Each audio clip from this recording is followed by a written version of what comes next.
Bonjour à toutes et à tous, plutôt bonsoir même. Merci d'être avec nous en fin d'après-midi pour recevoir Romain Jouffre et Cyril Zamit qui nous font le plaisir d'être avec nous ce soir. Je voulais vous préciser que cet entretien se déroule dans le cadre de notre programme de formation de l'incubateur, donc notre programme d'accompagnement à destination des professionnels du secteur du meuble et du design. Donc, vous aurez la possibilité de retrouver l'enregistrement de cet entretien à la suite si vous avez besoin de le re-regarder ou si vous devez nous quitter un peu plus tôt. Et vous avez également la possibilité de poser toutes vos questions donc, en direct à Romain et Cyril via l'onglet questions. Donc, vous avez sur votre tableau de bord à droite de votre écran. Donc, n'hésitez pas à poser vos questions au fil de l'eau ou sinon en fin d'intervention, on aura un temps de questions-réponses qui sera dédié. Donc, je vous dis à tout à l'heure et je laisse la parole à Cyril et je m'éclipse. Merci. Bonsoir, merci Elise. Bonsoir à toutes et à tous. Bonjour aussi, parce que ça dépend de quelle fusion horaire vous nous suivez. Je suis ravi de vous accueillir pour cet entretien organisé par The French Design. Mon nom est donc Cyril Zamit. Je suis un consultant en design normalement basé à Dubaï, mais aujourd'hui je vous parle en direct de Tashkent en Ouzbékistan. C'est un petit peu original comme destination, mais c'est bien. Et on est de l'autre côté de la planète en direct avec Romain Jouffre à New York. Bonsoir Romain. Bonjour. Bonsoir Cyril. Alors, bienvenue, soyez bienvenue. Romain, vous êtes le directeur général ou le general manager de votre entreprise, une entreprise familiale qui est aussi une entreprise classée entreprise du patrimoine vivant à Jouffre en France et aussi aux États-Unis. Et la compagnie, en fait, continue et perpétue une grande tradition de métier de tapissier en combinant le savoir-faire et le luxe à la française. Et c'est justement ce sujet-là dont on va parler aujourd'hui. Est-ce que le luxe à la française s'exporte made in France ou est-ce que le luxe à la française peut aussi s'exporter quand il est fabriqué à l'extérieur de l'Hexagone? Donc, entrons un petit peu rapidement dans le sujet. Romain, si vous voulez bien, actuellement, Jouffre, si je sais bien, c'est à peu près environ 120 employés, c'est ça? Oui, tout à fait. On a environ 65 collaborateurs en France, répartis principalement sur notre atelier de Lyon-Villeurbanne et puis 4 personnes dans notre showroom parisien. On est ensuite 35 à New York, dans notre atelier dans le Queens, de l'autre côté du Queensboro Bridge, donc à quelques minutes de Manhattan. Et puis une vingtaine de collaborateurs aussi au Maroc, à Rabat. Bah, parfait. Donc, vous êtes, on peut le dire, une sorte de deuxième génération Jouffre, même si vous n'avez pas nécessairement les mêmes bases ou utilisation de votre savoir-faire que votre père. Ça veut dire que vous êtes là, mais vous n'avez pas les mêmes spécialisations. Comment a démarré l'entreprise de votre père et de la vôtre? Ouais, tout à fait. On a un parcours qui est complètement différent. Mon père, Charles, lui, est artisan de formation. Il a passé, il a un parcours assez classique d'artisan. Il a passé d'abord un CAP. Il a ensuite entrepris un petit peu un tour de France personnel où il est passé chez différents artisans. Et puis, il a débuté sa carrière au Maroc. On pourra y revenir peut-être parce que il a développé un très fort attachement à ce pays-là qui explique notre présence aujourd'hui à Rabat. Mais voilà, lui, il est vraiment artisan. Il a arrêté l'école très très tôt et après je crois 5 ou 6 années d'expérience en tant que tapissier dans différentes entreprises.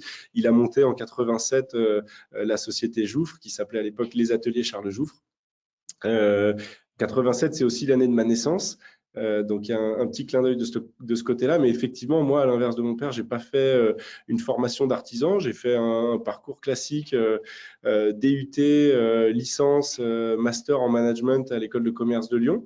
Donc voilà, je me prédestinais pas forcément à travailler avec lui, mais les opportunités, notamment l'opportunité de partir développer notre atelier ici à New York, a fait que je me suis impliqué dans l'entreprise il y a maintenant 8 ans exactement. Alors, avant de parler et de parler des États-Unis, vous l'avez mentionné un petit peu, parlons du Maroc et de cette relation très forte qu'a développé votre père avec ce pays. D'où cela est parti? En fait, mon père, après avoir fait un petit peu son tour de France personnel, il a commencé à travailler pour un décorateur qui était extrêmement en vogue et très réputé dans les années 80, qui s'appelait André Paccard, qui Mhm. était un petit peu,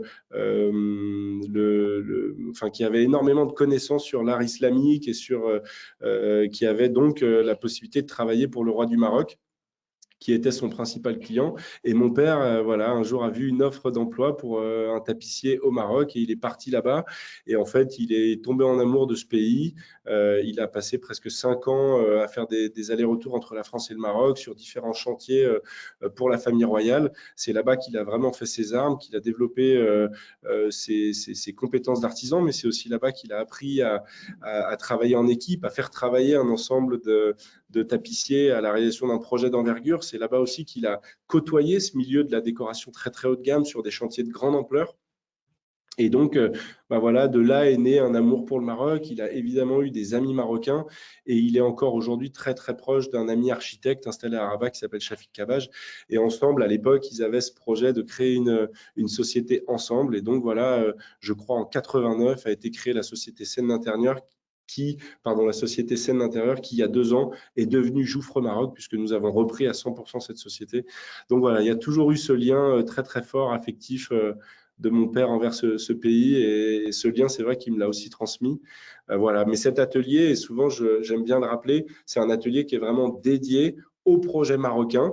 On travaille principalement sur Marrakech, sur Rabat, sur Tanger, pour des décorateurs étrangers qui ont des projets au Maroc ou pour évidemment des décorateurs marocains ou en tout cas installés au Maroc.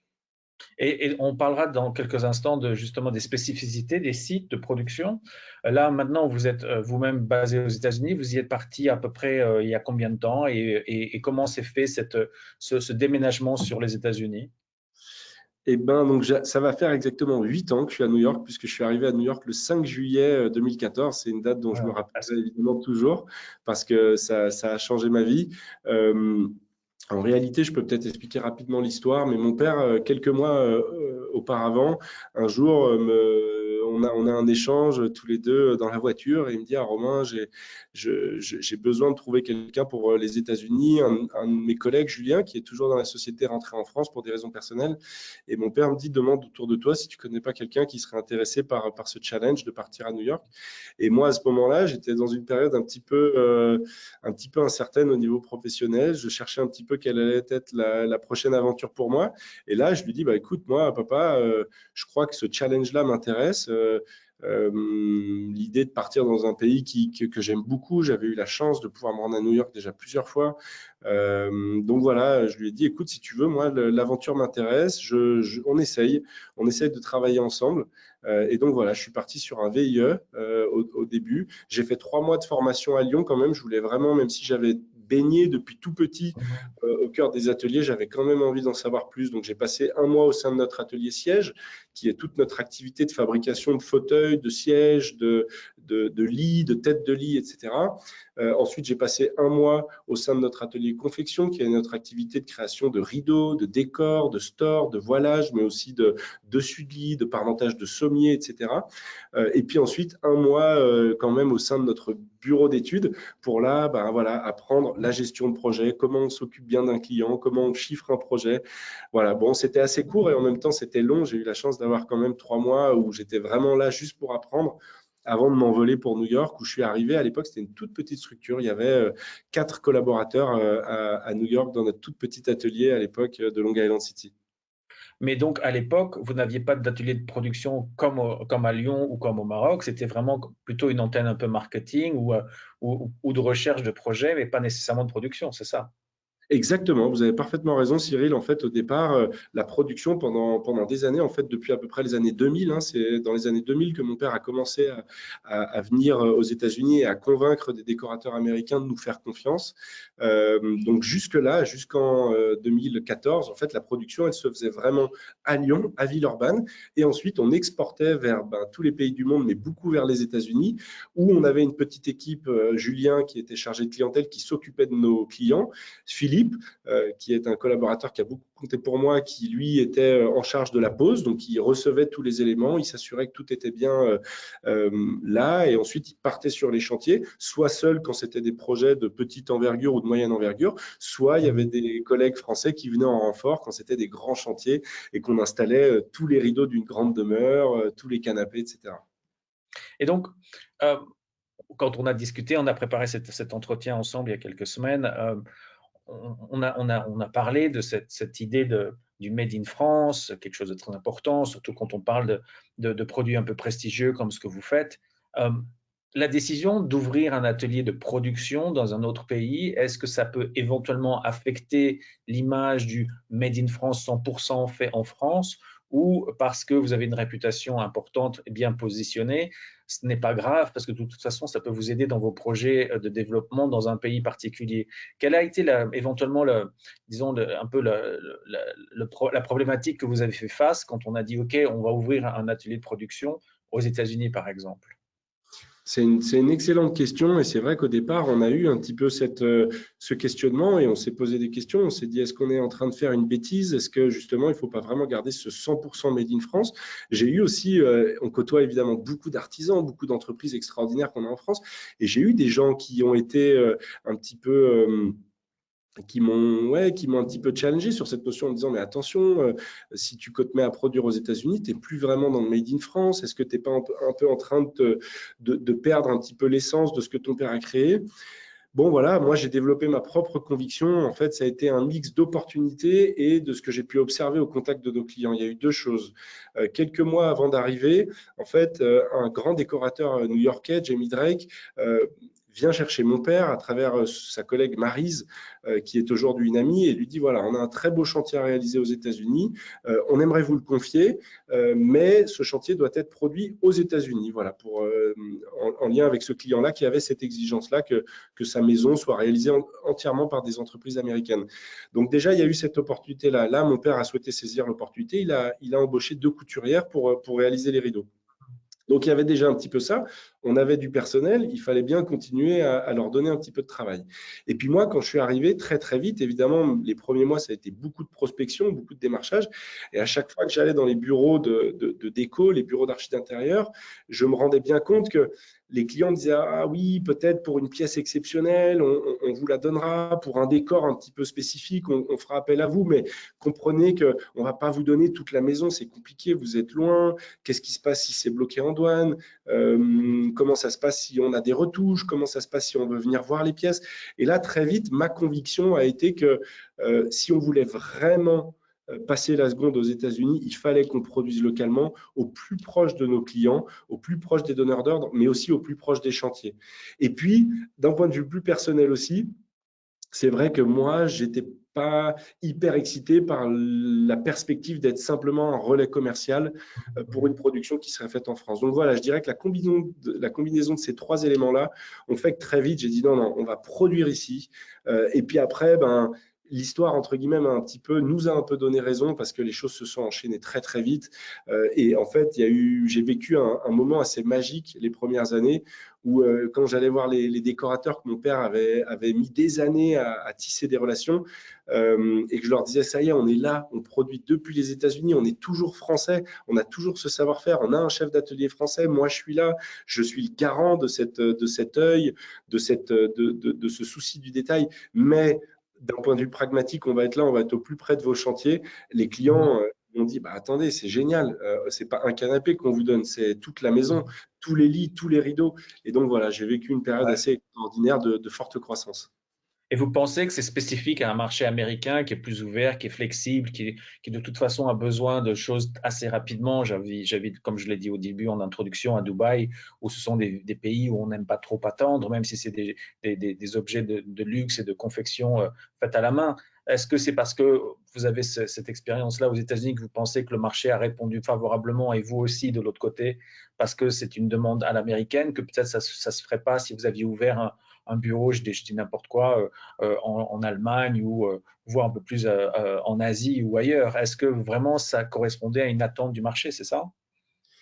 Alors, je ne peux parler que de ce que je connais. C'est vrai que je n'ai pas une connaissance assez grande de ces autres marchés que vous venez de citer.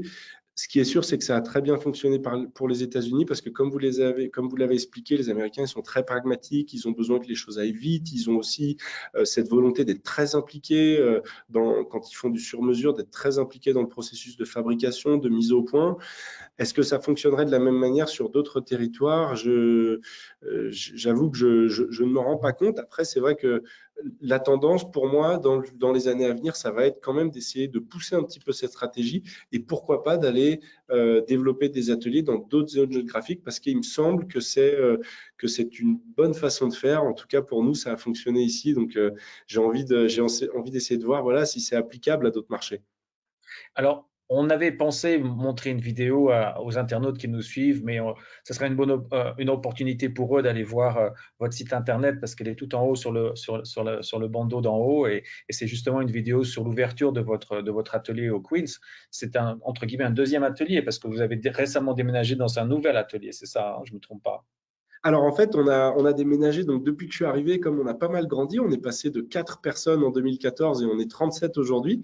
Donc Mhm. voilà, tous les 2-3 ans, on a dû déménager.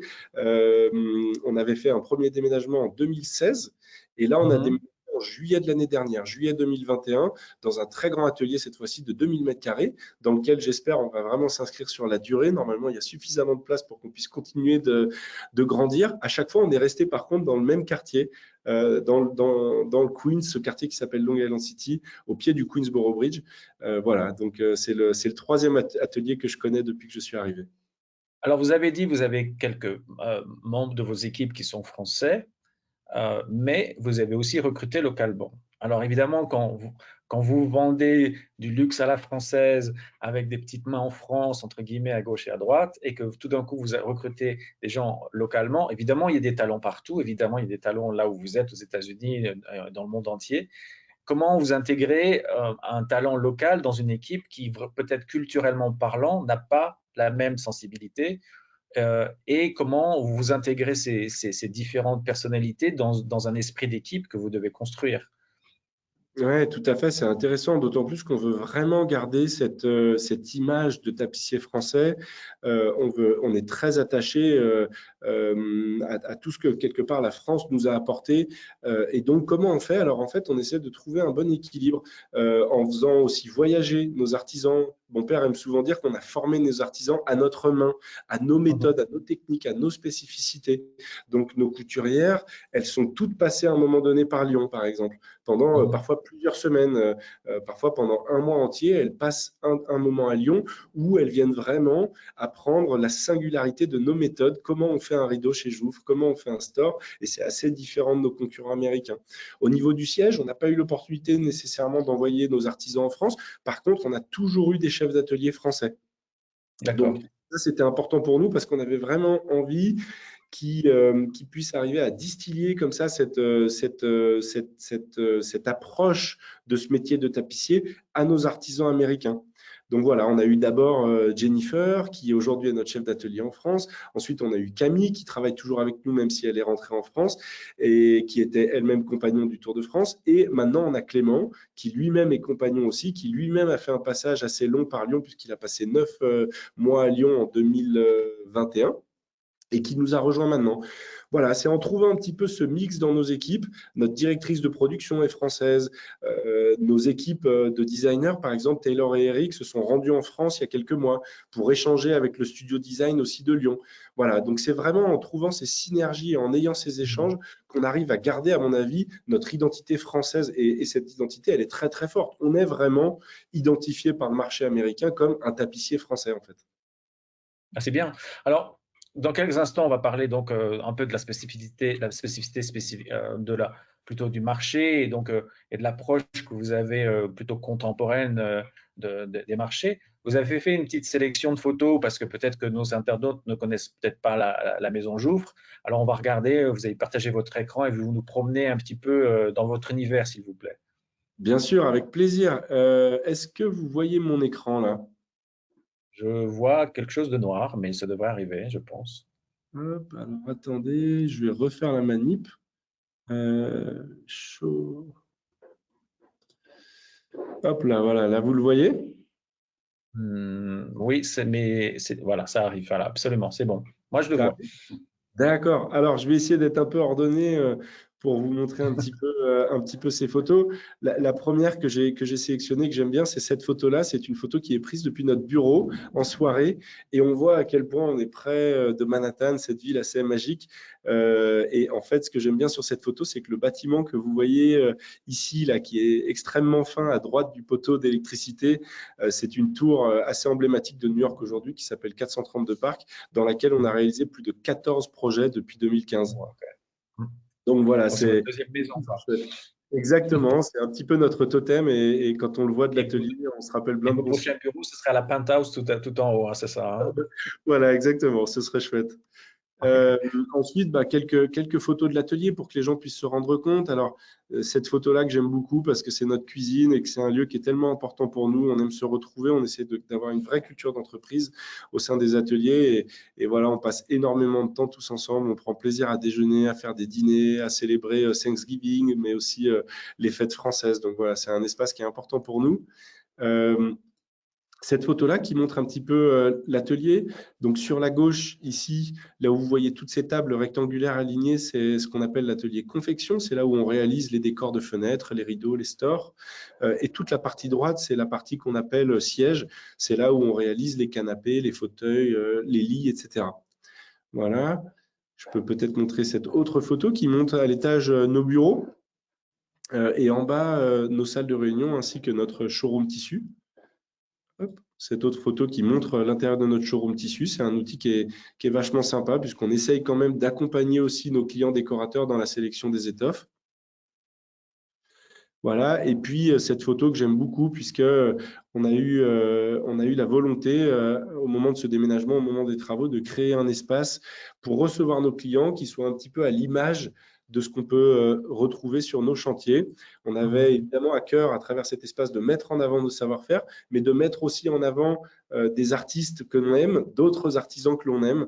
Donc voilà, sur cette photo, évidemment, les rideaux dans le fond et le canapé au premier plan sont des pièces qui ont été réalisées par nos artisans ici à New York, mais le tapis a été réalisé par la Manufacture des Tapis de Bourgogne, qui est un de nos partenaires au sein du collectif par excellence. Et puis, on s'est aussi fait prêter de quelques très belles œuvres d'art par des galeries new-yorkaises. On voit par exemple, on devine en bas à droite un tabouret qui est des Haas Brothers. C'est une pièce assez exceptionnelle qui nous a été offerte, enfin prêtée par la galerie Art Company. Donc voilà, on a vraiment voulu créer cet espace singulier qui fonctionne très très bien et qui nous a permis d'avoir une belle exposition dans la presse également. Très bien. J'aime bien montrer aussi cette photo rapidement qui montre un fauteuil Royer, puisque depuis quelques années maintenant, nous avons la chance de travailler avec l'héritier de Jean Royer, décorateur majeur de la première partie du XXIe siècle français. Et voilà, aujourd'hui, les meubles sont réédités et on a la chance d'avoir été sélectionnés pour créer les canapés et les fauteuils. Peut-être rapidement montrer quelques photos de Lyon aussi. Ça, c'est notre atelier à Lyon. Là, on est dans l'entrée de l'atelier. Une salle de réunion. Et puis ici, une photo en grand de l'atelier. Tout ça pour dire que voilà, on a à cœur aussi d'offrir à nos collaborateurs des conditions de travail qui soient vraiment excellentes, avec tous les outils dont ils ont besoin, les outils les plus modernes, des tables élévatrices pour qu'ils puissent travailler confortablement, beaucoup de lumière.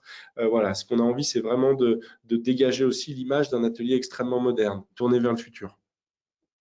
Et vos différents ateliers produisent les mêmes choses dans différents endroits ou évidemment peut-être fois pour des raisons de place, ce n'est pas possible, mais techniquement, les trois ateliers produisent la même chose?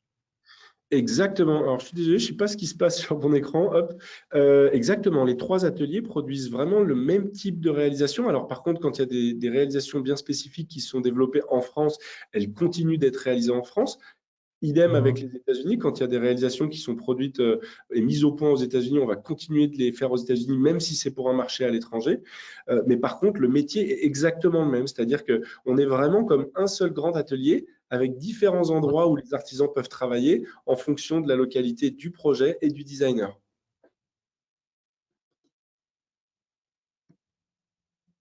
Vous m'entendez toujours, Cyril? Oui, on vous a un petit peu perdu, mais je pense qu'on a compris l'essentiel de votre dernière réponse. Passons, comme je disais avant votre présentation, à moins que vous ayez d'autres photos à nous montrer, je ne sais pas. Alors, j'avais peut-être d'autres photos, mais j'ai l'impression que la connexion pose un peu problème. Peut-être je peux essayer de couper et de partager à nouveau mon écran. Voilà. J'aurais aimé Alors, peut-être vous montrer quelques photos de réalisation. Vous m'entendez? oui, oui, je vous écoute. D'accord. Alors, ouais, j'ai l'impression que ça saute un petit peu. Bon, peut-être on peut continuer la conversation, Cyril, parce que j'ai l'impression qu'il aime pas trop le partage d'écran. Voilà, disons, en fait, c'est encore un bon teaser que vous faites, hein, c'est un petit peu fait exprès. Je pense que c'est votre as du marketing qui est là derrière et qui, en fait, vous demande aux internautes d'aller voir vos sites et vos réalisations directement sur Internet. C'est bien. Vous avez vraiment clairement opté pour une approche contemporaine, hein, à la fois dans vos productions, mais aussi dans votre stratégie d'entreprise. Est-ce que vous pourriez partager, on n'aime pas trop ça généralement, quelques conseils pour des entreprises françaises qui voudraient se tourner vers l'international? Est-ce que vous auriez au moins un ou deux petits conseils de base qui pourraient être quand même intéressants pour ceux qui nous suivent? Ouais, alors c'est pas facile. Je crois qu'il faut rester vraiment humble. Nous, c'est vrai qu'on a une approche assez contemporaine. En tout cas, on a une approche contemporaine de notre métier. Mon père a toujours eu à cœur de moderniser ces métiers-là, de les faire vivre pour qu'ils puissent s'inscrire dans le futur. Pour autant, on prend énormément de plaisir à travailler parfois sur des projets beaucoup plus classiques.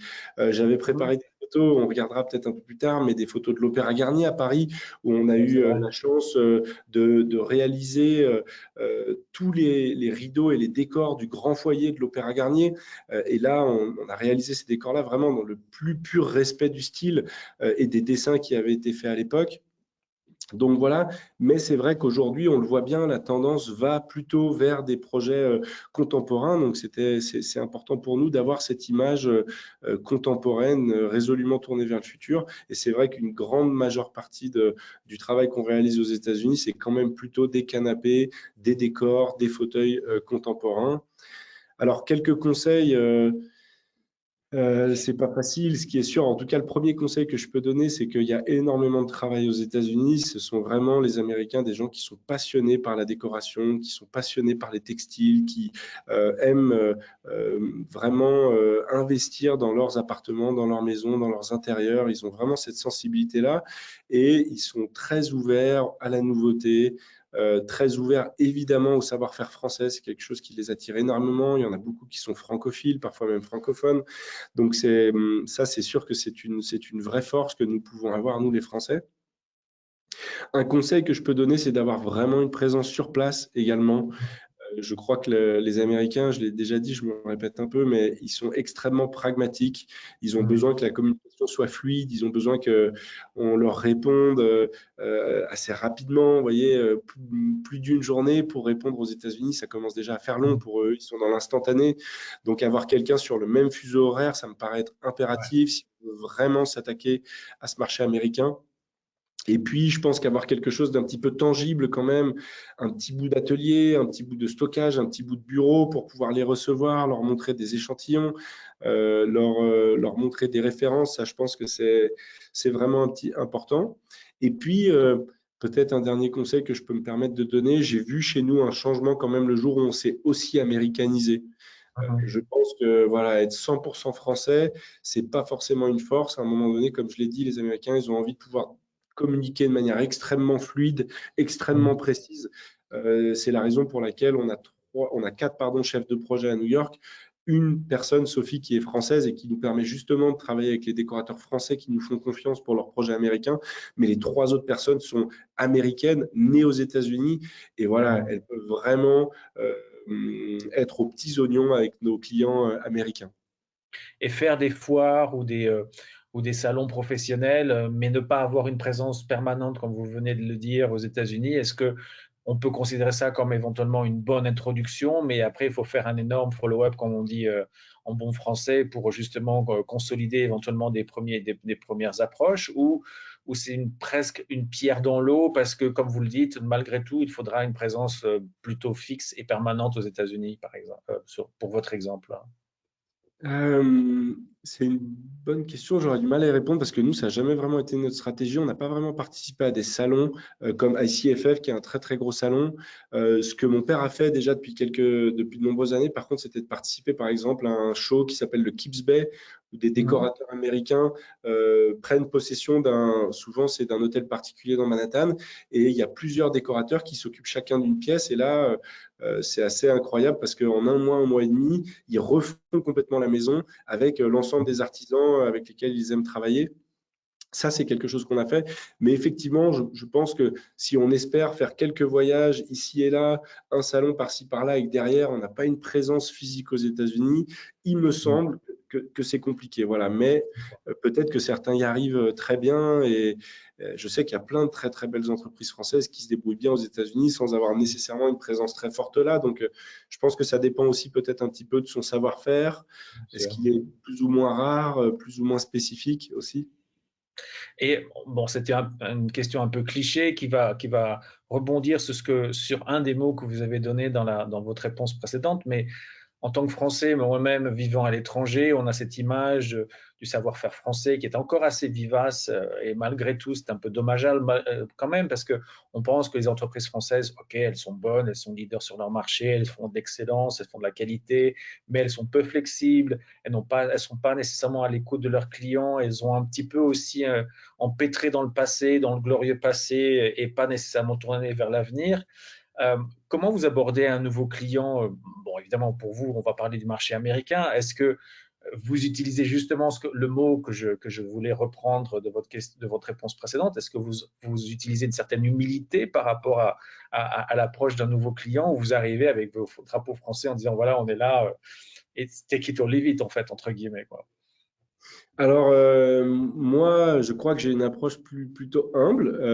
Je me sens jamais vraiment arrivé en terrain conquis parce que je pense que les Américains, voilà, au début, oui, ça les attire et peut-être ça va nous permettre de mettre un pied dans un bureau d'architecture d'intérieur, d'être français. Ils vont peut-être nous prêter une oreille attentive.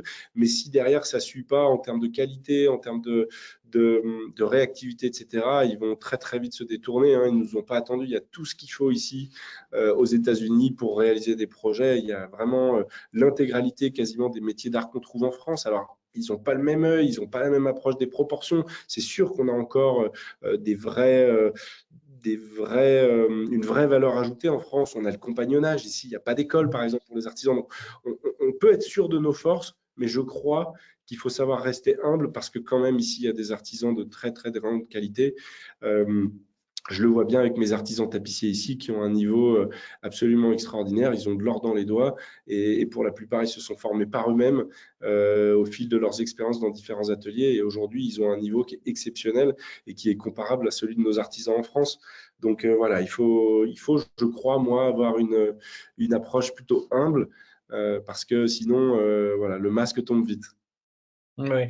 Et vous avez parlé au début, quand vous mentionnez votre formation de 3 mois au siège, entre guillemets, à Lyon, ou peut-être Villeurbanne, mais je pense que c'est à Lyon. Vous avez parlé d'un bureau d'études. Vous avez aussi un bureau d'études aux États-Unis, vous avez un bureau d'études aussi au Maroc. En quoi c'est vraiment un élément important dans votre stratégie de développement par rapport à un atelier de production, par exemple? Oui, en fait, le bureau d'études, alors ce qu'on appelle le bureau d'études chez Jouffre, c'est l'ensemble, ça regroupe en fait notre studio design, qui est nos dessinateurs qui réalisent tous les dessins techniques et les dessins de principe des mobiliers qu'on va réaliser, mais ça regroupe aussi nos chargés de clientèle ou project managers, c'est-à-dire les personnes qui font l'interface avec nos clients, et les coordinateurs de production qui, eux, font l'interface justement entre le project manager et la production. Et ce bureau d'études, il est très, très important pour nous. Il est très étoffé puisqu'il y a 8 personnes à New York et 10 personnes à Lyon. Pourquoi? Parce que je crois que mon père a toujours eu cette volonté de voir cette société non pas seulement comme un atelier, comme une entreprise de manufacture, mais bien comme aussi une entreprise de service capable d'accompagner ses clients. On est capable de rentrer dans un projet très en amont. Ça, je crois que c'est quelque chose que les Américains recherchent aussi beaucoup en fait. Ils n'ont pas simplement envie qu'il y ait un savoir-faire, ils ont envie d'être accompagnés, d'être conseillés, qu'on leur apporte des suggestions, qu'on les aide en fait à donner vie à leurs idées et qu'on puisse être une valeur ajoutée dans leur recherche de créativité. Mhm. Voilà, Et ce bureau d'études, c'est une vraie force. Et quelle est la part de création pure avec celle d'un partenariat avec, par exemple, d'autres architectes d'intérieur? Comment votre balance de travail, en fait, se fait actuellement, par exemple? Ouais, alors en fait, nous, en création pure à 100%, il n'y en a pas vraiment dans la mesure où on n'a pas notre propre catalogue ou notre propre gamme de produits.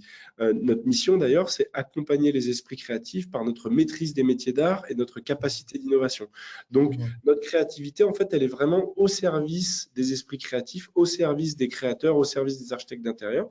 Donc, c'est Bon. eux qui nous donnent l'impulsion, c'est eux qui ont la direction artistique. Par contre, nous, on va faire preuve de créativité dans des solutions techniques. On va faire preuve de créativité pour leur apporter peut-être des idées pour des détails de finition, de Mhm. couture, des assemblages de matières. C'est à ce niveau-là que se fait la créativité, c'est à ce niveau-là que se fait la création, mais on est vraiment au service des designers, des architectes d'intérieur, comme Mathieu Lehanner, Raphaël Navo, Pierre Jovanovic, qui nous font confiance depuis des années, mais c'est vraiment sous leur impulsion. Voilà, on n'arrive pas, on ne crée pas des modèles et on arrive vers les décorateurs pour leur dire, ben voilà ce qu'on a créé, un petit peu comme peuvent le faire les éditeurs de mobilier, par exemple.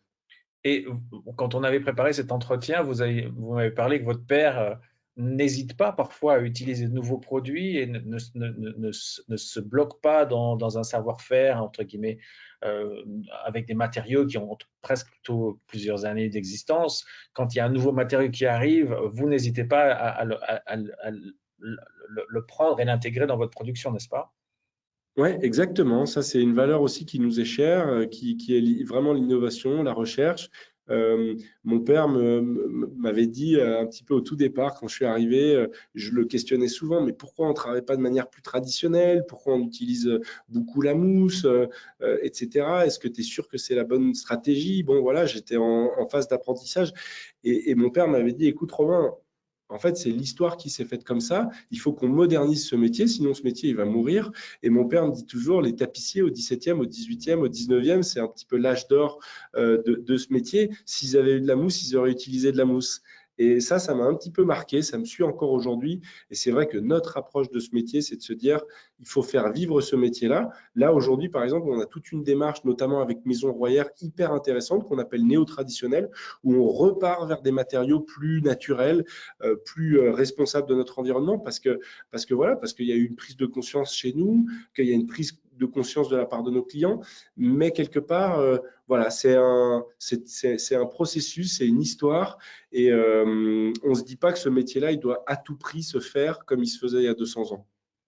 Et est-ce que vous favorisez des producteurs français dans votre approche de création avant toute chose? Évidemment, on n'a pas nécessairement tous les produits faits en France, mais est-ce que vous avez une volonté dans votre compagnie de d'abord aller chercher en France avant d'aller chercher plus loin? Je ne crois pas, pour être honnête, Cyril. On va vraiment chercher là où on trouve les plus belles matières, Mhm. euh, les meilleurs fournisseurs. En France, ce qui est certain, c'est qu'il y a un vivier tellement extraordinaire d'entreprises, d'artisans, qu'on travaille beaucoup avec la France. Pour la tringlerie, j'adore travailler avec une maison à Paris qui s'appelle Gauthier et compagnie parce que pour moi, ce sont les meilleurs au niveau mondial. Notre partenaire Jérôme Declercq qui fait de la passementerie, pour moi, il est de très loin le meilleur au monde dans la création de passementerie et notamment en soie. Donc forcément, c'est vrai que souvent, quand on a un besoin, on se tourne vers la France. Mais je sais Mhm. aussi que, par exemple, dans ce développement des méthodes qu'on appelle néo-traditionnelles sur la réalisation de fauteuils et de canapés, on se tourne aussi vers l'Allemagne, par exemple, où il y a des fournisseurs qui ont mis au point des matériaux extrêmement innovants et qui vont nous permettre demain de réaliser des meubles beaucoup plus respectueux de l'environnement. Donc, voilà, on va vraiment là où est la compétence. On travaille aux États-Unis avec des artistes et des artisans, par exemple, qui sont aux quatre coins du pays, parce qu'il y a des artisans absolument extraordinaires dans ce pays aussi, sur de l'ébénisterie, sur de la menuiserie décorative. Donc voilà, on fait un mix, on prend le meilleur là où il est. Parfait, je crois que ce sera un bon mot de transition pour reprendre, pour retourner sur Paris et voir avec Élise si on a eu quelques questions de nos internautes, parce qu'on arrive à la fin du temps qui nous est imparti en ce qui concerne notre dialogue direct. Alors, on retourne vers Élise à Paris qui prend le soleil apparemment, donc c'est bien. Comment ça se passe à Paris? Ça se passe très bien au soleil. Effectivement, on a plusieurs questions et merci pour ces échanges très riches. Alors, on avait des questions notamment concernant la caractérisation du client américain. Est-ce que comment comment vous pourriez le caractériser et comment en quoi il se différencie d'un client français ou du moins européen. Ouais, alors merci Élise. C'est pas facile pour moi parce que quelque part, je connais très bien le client américain, mais je connais moins le client français, même si j'ai la chance d'avoir des clients français quand même qui nous font travailler à New York et dans le reste des États-Unis. Le client américain, je pense qu'il est extrêmement exigeant. Ça, c'est une certitude. Voilà, il est prêt à mettre le prix, mais par contre, il a une exigence énorme derrière en termes de réactivité, en termes de qualité. Voilà, c'est un client qui peut être dur parfois quand il est déçu. Il peut être très virulent. Voilà, je pense aussi que c'est un client qui est très à l'écoute de ses artisans parce que je crois qu'ils ont compris qu'ils pouvaient se nourrir énormément de ce que pouvaient leur apporter leurs artisans et les entreprises qui les accompagnent dans leurs projets. Donc, je crois que c'est vraiment.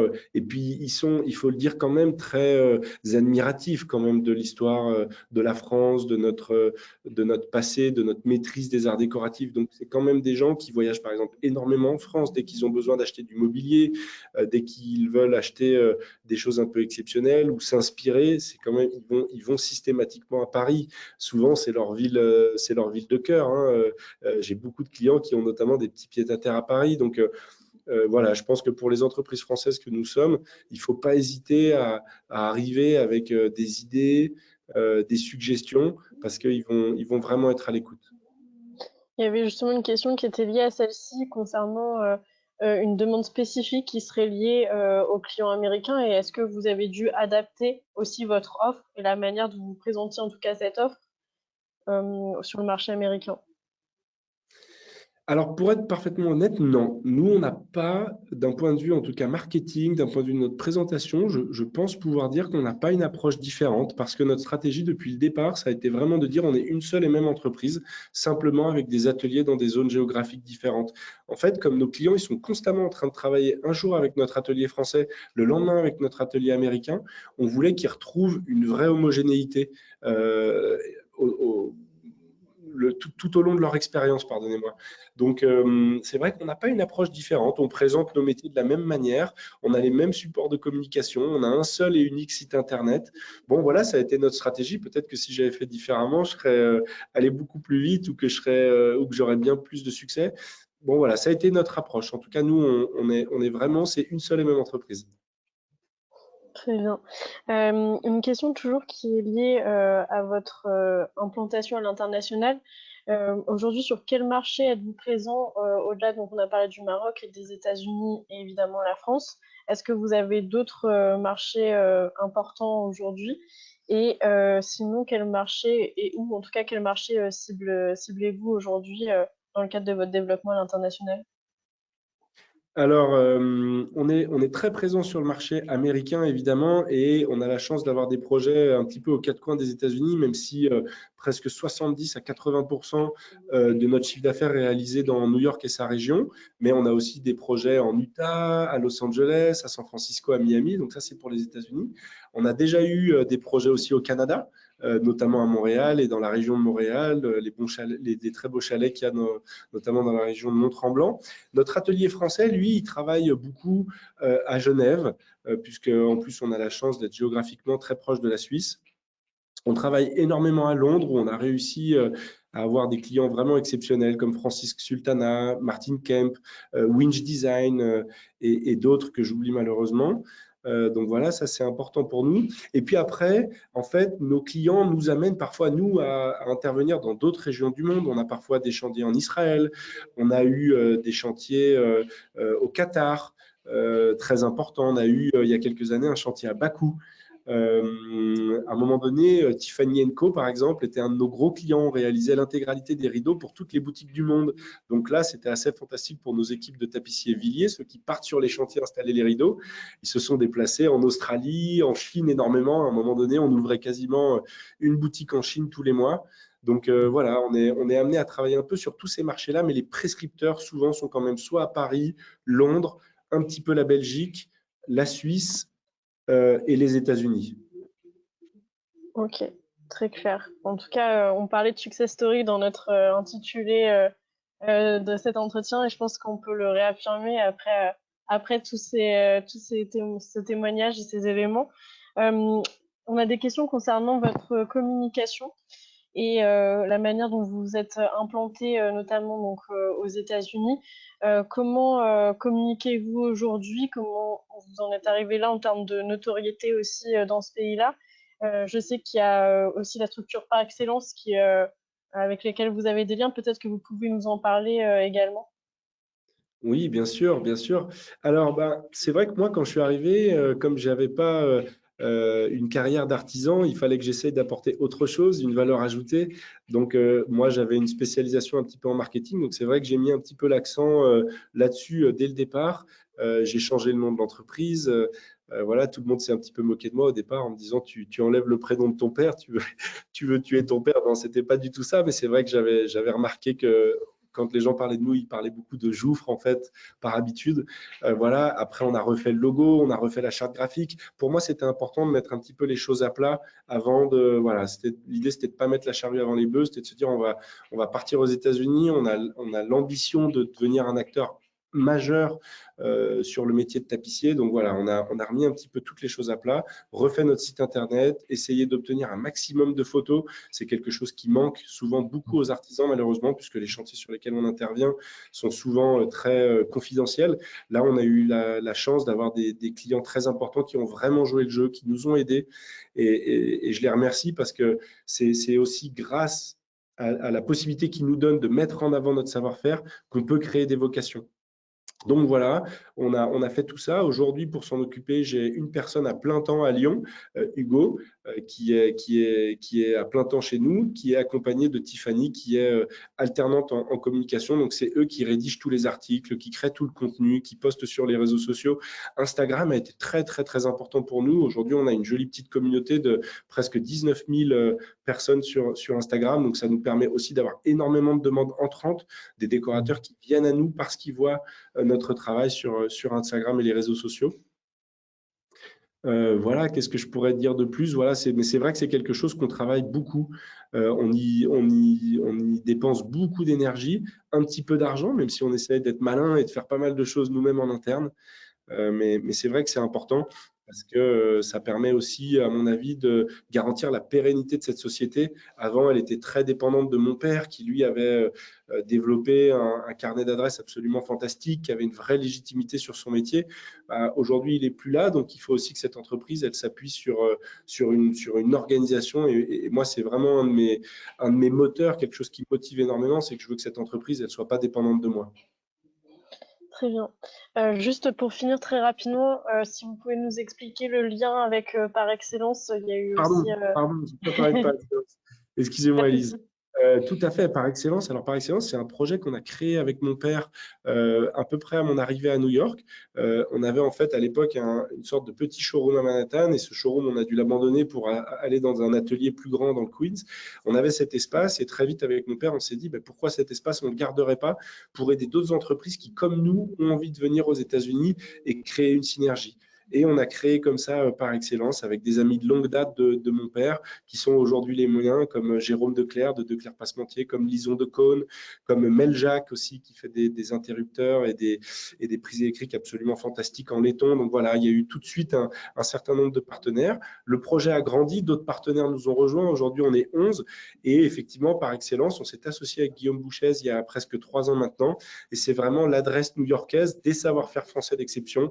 Donc, on est des entreprises toutes indépendantes, hein, mais on prend énormément de plaisir à travailler ensemble, à communiquer, à s'échanger des tuyaux. Tiens, tel décorateur, je sais qu'il travaille sur tel gros chantier en ce moment, tu devrais aller voir cette personne, etc. Donc, il y a une vraie belle synergie et Guillaume et ses équipes s'efforcent d'aider tous ses partenaires à s'implanter aux États-Unis. C'est la possibilité d'avoir évidemment des échantillons dans le showroom, d'organiser des tournées commerciales aux États-Unis pour aller rencontrer un maximum de designers et ça fonctionne très très bien. Je reviens du Texas, j'étais la semaine dernière au Texas et j'ai pu rencontrer plus d'une quinzaine de décorateurs grâce à Charles Antoine chez Par Excellence qui a organisé toute ma tournée.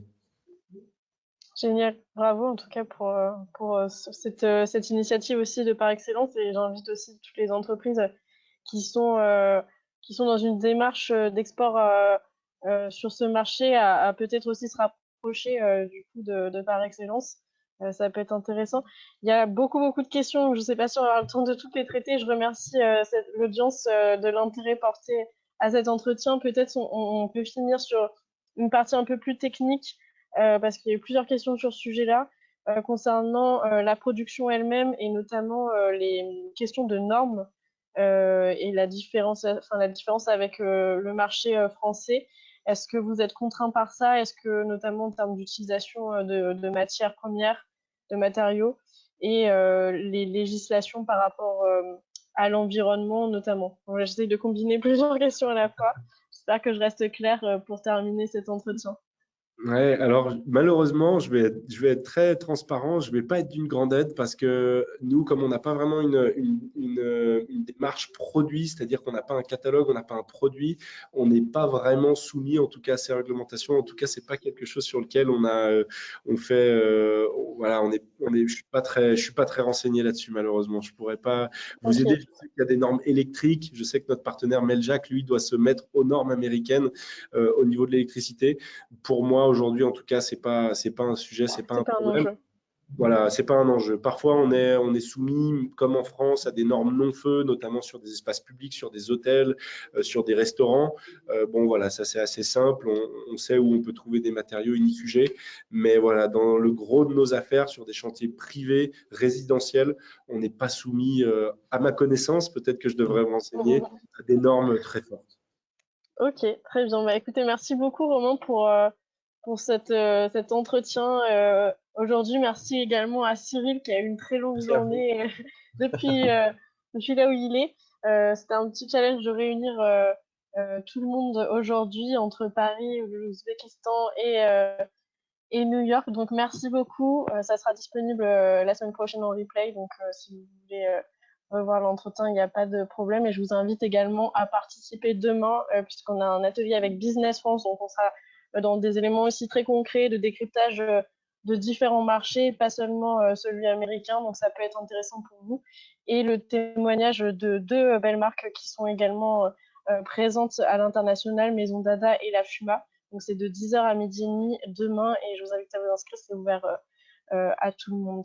Voilà, je vous remercie et je vous souhaite une très belle soirée, journée en fonction de là où vous êtes. Merci, Merci à à vous. bientôt. Merci, à Merci Au à revoir. bientôt. tous. Merci Élise. Au revoir. Merci à tous.